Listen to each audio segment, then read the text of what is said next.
बिस्मिल्लाहिर्रहमानिर्रहीम। अस्सलाम वालेकुम नाज़रीन, आप यूट्यूब चैनल देख रहे हैं। मैं इमरान खान हूँ। सबसे पहले पाकिस्तान तहरीक इंसाफ ने एक एतराफ़ किया है। इमरान खान साहब माजी में ये बात करते रहे। उन्होंने बहुत सारे इंटरव्यूज़ में कहा कि जनरल कमर जावेद बाजवा को एक्सटेंशन देना मेरी एक बहुत बड़ी गलती थी, मुझे कभी भी ये नहीं करना चाहिए था। और ये जो एक्सटेंशन वाला मामला है, इसमें इमरान खान साहब ने अपने एक उसूल को तोड़ा था। यानी उससे पहले भी वो दावा करते रहे कि एक्सटेंशन नहीं होनी चाहिए, किसी की भी नहीं होनी चाहिए। फिर क्योंकि जब आप इक़्तिदार में होते हैं तो फिर आपकी कुछ मजबूरियां होती हैं, और इमरान खान साहब ने वहां कंप्रोमाइज़ किया जो गलत था। वो इमरान खान साहब को कभी नहीं करना चाहिए था। तो ये कमज़ोर सियासतदान की निशानी होती है जब वो इक़्तिदार के नशे में वो कमज़ोर हो जाता है और वो काम करता है जो उसको नहीं करना चाहिए था। लेकिन जनरल कमर जावेद बाजवा ने पूरा एक जाल बिछाया और बड़ी मीठी मीठी बातें करके उसने एक्सटेंशन ले ली। ना सिर्फ इमरान खान से बल्कि सारी पॉलिटिकल पार्टी से। आज तक की तमाम कानून साजियों में सबसे बेहतरीन काम वो हुआ था जब जनरल बाजवा के लिए एक ही सफ में खड़े हो गए महमूद और अयाज, तो सबने जाके जनरल कमर जावेद बाजवा को एक्सटेंशन दे दी। अब जनरल बाजवा की एक्सटेंशन को इमरान खान साहब ने, ये वाहिद आदमी है जो अपनी गलती तस्लीम करता है। बड़ा आदमी होता है ना वो, जिससे गलती हो जाए तो वो कहता है जी मैंने गलत किया था और मैं इसको तस्लीम करता हूं, और वो उससे सीख कर आगे बढ़ता है। पाकिस्तान में सियासतदान कभी भी अपनी गलतियों को तस्लीम नहीं करते। यानी जनरल अशफाक परवेज कियानी को एक्सटेंशन दी जिन लोगों ने, वो इसके ऊपर कभी बात नहीं करते। जो लोग आज तक माजी में गलतियां करते रहे उन्होंने कभी कौम से माफी नहीं मांगी, लेकिन पाकिस्तान तहरीक इंसाफ ने आज बाकायदा इसे अपनी संगीन गलती करार देते हुए कौम से माफी मांगी है। ये बात कर रहे थे असद कैसर साहब, जो स्पीकर थे उस दौर में जब बाजवा साहब को एक्सटेंशन दी गई थी, और इन्हीं के जेर निगरानी ये कानून साजी हुई थी जिसमें जनरल बाजवा का मामला क्योंकि कोर्ट में चला गया था तो फिर एक्सटेंशन का मामला वहां से हुआ था। अब जनरल कमर जावेद बाजवा को एक्सटेंशन देना हमारी सबसे बड़ी गलती थी और एक तारीखी संगीन गलती थी जिस पर हम कौम से माफी मांगते हैं। तारीखी तौर पे एक गलत फैसला था। तो ये पाकिस्तान तहरीक इंसाफ ने कहा, और ये जिसके लिए हम पूरी कौम से माजरत ख्वाह। इस वक्त तहरीक इंसाफ ने दुखती रग को छेड़ा है। इस पे महमूद अचकज़ई साहब ने भी कहा कि जी ये तो मिलनी नहीं चाहिए किसी को भी, किसी भी जगह पे एक्सटेंशन नहीं होनी चाहिए, हम उसका कभी भी साथ नहीं देंगे। तो बात तो उसूल की है। जब आप किसी को एक्सटेंशन देते हैं तो उसके नीचे जितने भी ऑफिसर्स होते हैं उन सबका हक मारा जाता है। पूरा का पूरा एक बैच जो है वो महरूम हो जाता है तरक्की से, और सारा का सारा जो स्ट्रक्चर है इदारे का जो पूरा बना हुआ है कानूनी, वो बिगड़ जाता है। लेकिन ये जो एक्सटेंशन है ये दी गई थी, इसमें कौम से माफी मांगी गई है, और इस वक्त ये माफी मांगे जाना ये बड़ा मानी खेज है। और इसके ऊपर रद्द-ए-अमल तो आना था, तो फैसल वाडा का रद्द-ए-अमल सबसे पहले आ गया। देखिए ये जो माफी वाला मामला है ना कि कौम से हम मांग रहे हैं, ये 1 साल पहले भी पीटीआई मांग सकती थी, 6 महीने बाद भी मांग सकती थी। लेकिन ये टाइम बड़ा क्रूशल है क्योंकि इस वक्त इन चीजों का फैसला हो रहा होता है कि मौजूदा आर्मी चीफ को एक्सटेंशन मिलेगी या नहीं मिलेगी। तो पीटीआई ने अपनी इंटेंट शो कर दी अपोजिशन के साथ बैठ के, जनाब हमसे उम्मीद कोई ना रखे, हम किसी जगह पे सपोर्ट नहीं करेंगे। जनरल बाजवा ने जब एक्सटेंशन ली थी इमरान खान साहब के दौरे हुकूमत में, तो उन्होंने ये बंदोबस्त किया था कि सारी पॉलिटिकल पार्टीज का मुश्तरका आर्मी चीफ मैं होऊंगा। यानी मैंने कंट्रोवर्शियल नहीं होना ये चाहिए कि PMLN, peoples party, MQM, Jamaat Islami, Fazlur Rahman, ANP, PTI, सारे मुझे वोट डालें, इसका उन्होंने बंदोबस्त किया था। और सबने आकर उन्हें वोट डाला था नवाज शरीफ साहब की मर्जी से। और फिर मियां साहब की डील भी आपको याद है इसी बीच में हुई थी।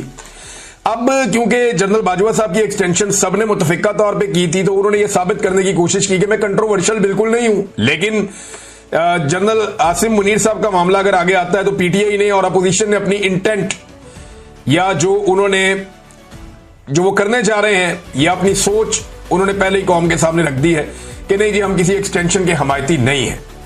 इस वक्त ये क्रूशल है और ये दुखती हुई रग है। फैसल वाडा ने इसके ऊपर रद्द-ए-अमल दिया, और फैसल वाडा ने इसके ऊपर एक जो है वो ट्वीट भी किया, और वो ट्वीट मौजूद है सोशल मीडिया पे, आप देख सकते हैं। उन्होंने कहा कि एक्सटेंशन नहीं, तसलसल जारी रहेगा और रहेगा। तो उन्होंने कहा कि किसी में दम है तो तसलसल रोक कर दिखाए, पाकिस्तान की तरक्की का ये सफर इंशाअल्लाह जारी रहेगा। अच्छा, ये अब तसलसल किसे कहते हैं? एक्चुअली ये जो अभी सारा आपका एक हाइब्रिड सिस्टम चल रहा है, इसी का तसलसल चाहते हैं।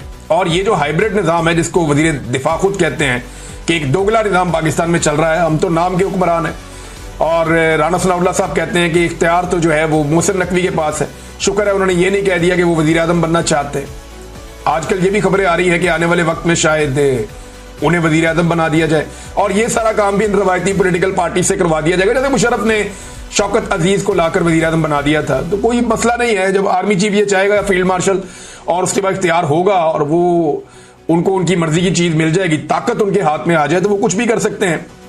बहरहाल सेनेटर फैसल वादा ने कहा कि एक्सटेंशन नहीं, तसलसल जारी रहेगा रहेगा और रहेगा। तसलसल का मतलब क्या है? यानी वो इसको एक्सटेंशन नहीं कह रहे कि एक और एक्सटेंशन शायद ना हो, लेकिन तसलसल।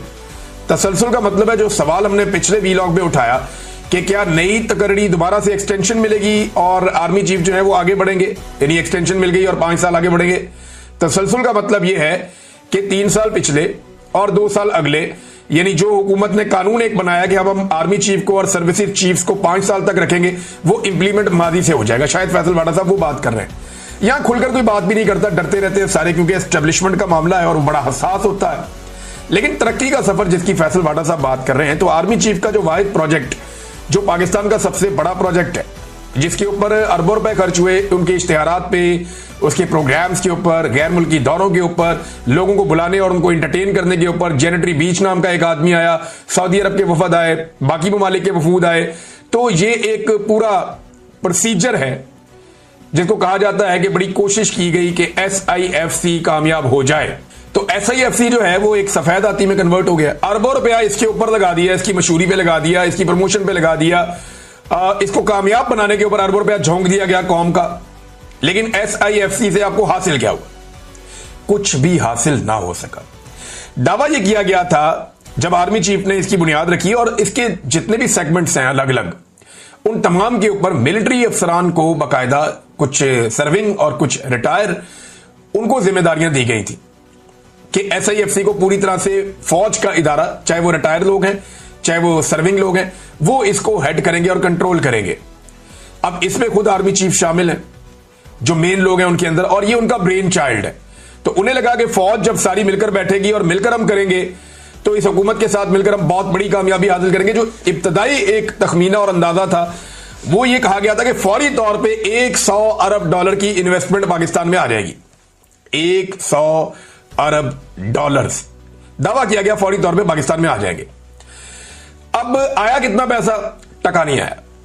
यानी SIFC के जरिए से कोई बड़ी इन्वेस्टमेंट पाकिस्तान में नहीं आई जिसको आप कहें कि जनाब अरबों डॉलर पाकिस्तान में आ रहे हैं। ऐसा नहीं हुआ, बल्कि कौम का बहुत सारा पैसा इस इदारे के ऊपर लग गया। अच्छा, जो माजी से पाकिस्तान में प्रोजेक्ट चल रहे थे, जैसे कि मादनियात के हैं, गैर मुल्की कंपनियां काम कर रही हैं, ज़राअत के हैं, दीगर चीजों के, एहसियात के हैं, वो SIFC के साथ जोड़ के उनकी मादी की कारकर्दगी को इसकी खाते में डालने की कोशिश की गई। तो एक ऐसी अजीब पाकिस्तान में इस वक्त मनहूसत चल रही है, क्योंकि जाली हुकूमत है, जाली निजाम है, जबर है, फसाइयत है, जुल्म है, निजाम इंसाफ तबाह हो गया है, लिहाजा वो एक नहूसत है। उसकी वजह से तमाम इदारे डिक्लाइन हो रहे हैं। तो वहां पे भी SIFC को कोई काबिल जिक्र कामयाबी नहीं हुई। जेनेटरी बीच के बारे में कहा गया जनाब कि ये बहुत बड़ी इन्वेस्टमेंट लाएंगे, वो नहीं आई।